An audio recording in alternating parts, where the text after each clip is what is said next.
Saudara, Tuhan panggil kita menjadi saksi. Saudara tidak perlu menjadi pembela untuk Tuhan. Tidak usah repot-repot menjadi pengacara untuk Tuhan. Tuhan Yesus terlalu kuat untuk membela dirinya. Tapi Tuhan panggil kita untuk menjadi saksi, menyampaikan kabar pendamaian tersebut.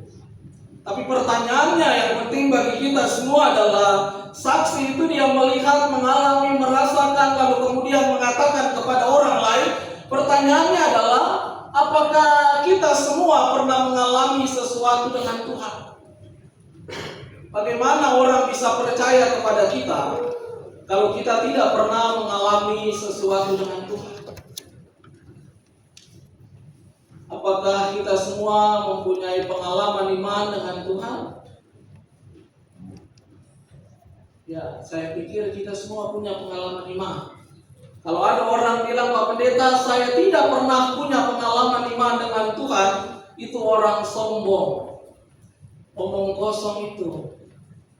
Saudara, hari ini kita beribadah, bisa bangun pagi saja, itu pengalaman iman dengan Tuhan.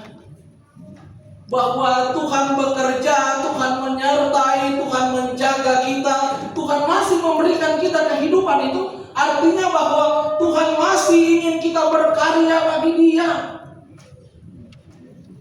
Saudara lihat, ada banyak orang yang tidur tadi malam dia tidak bangun-bangun lagi.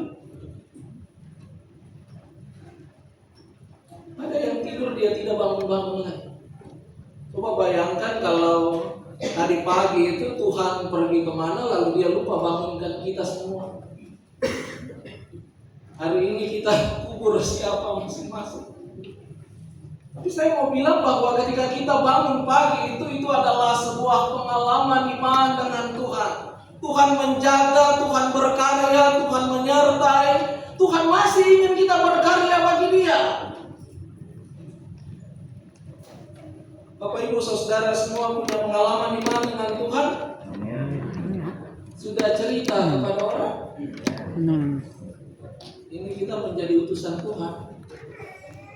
Sudah cerita? Sudah.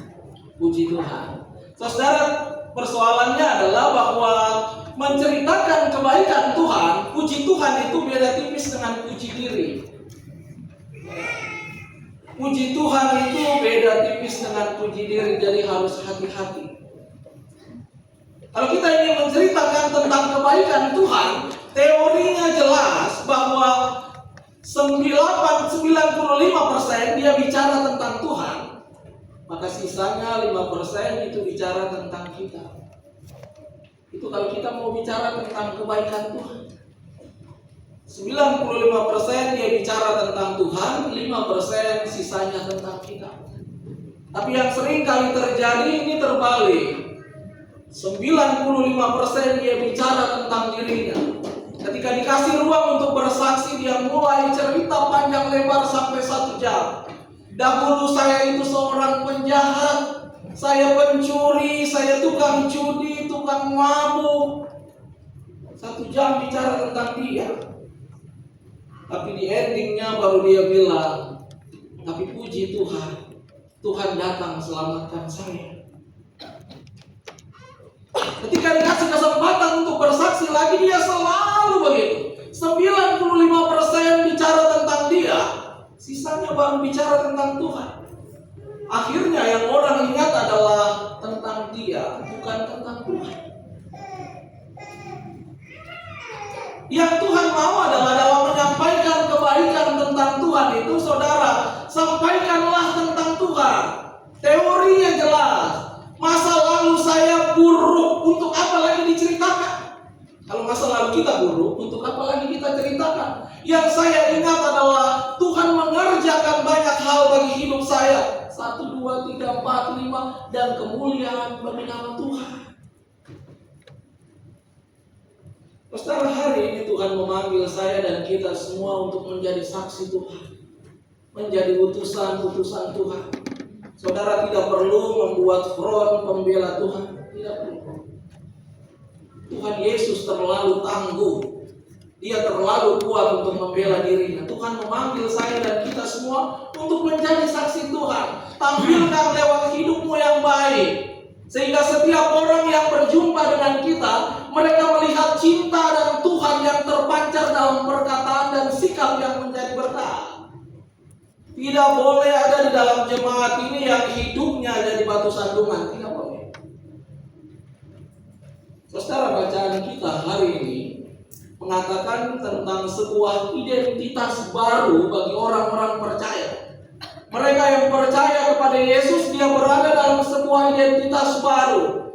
Bahwa Yesus hadir menyelamatkan, mendamaikan lewat karya di kayu salib itu. Tapi harus kita akui bahwa dalam realitas kehidupan kita ini, hidup kita ini penuh dengan dosa. Kita ini orang-orang berdosa, tapi kita rindu diselamatkan oleh Tuhan. Setiap hari dalam kehidupan kita itu selalu dikelilingi oleh keadaan-keadaan yang memungkinkan saya dan kita semua untuk jatuh dalam dosa. Saudara, tiap-tiap hari itu iblis menggoda kita.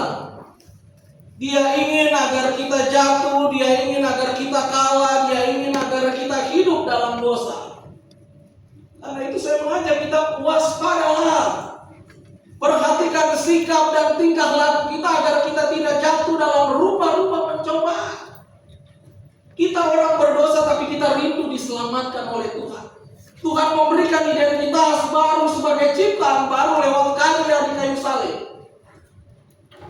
Saudara, Tuhan kasih keselamatan itu cuma-cuma anugerah yang Tuhan berikan. Karena itu bacaan kita secara tersirat dia mau bilang bahwa keselamatan itu adalah kasih karunia Tuhan. Pemberian cuma-cuma, anugerah yang Tuhan berikan. Nah, pertanyaan pentingnya adalah kalau keselamatan itu anugerah, kasih karunia, lalu masih perlukah kita melakukan perbuatan baik? Kira-kira masih perlu atau tidak? Perlu ya? Keselamatan itu anugerah, kasih karunia, tetapi perbuatan baik kita adalah sebuah ungkapan syukur atas karya Allah yang telah menyelamatkan kita. Contohnya begini Bapak Ibu, anggaplah saya dan Pak Herman, poster kita, anggaplah saya dan Pak Herman itu tidak saling kenal. Tapi saya punya nomor telepon Pak Herman. Malam-malam jam 10 malam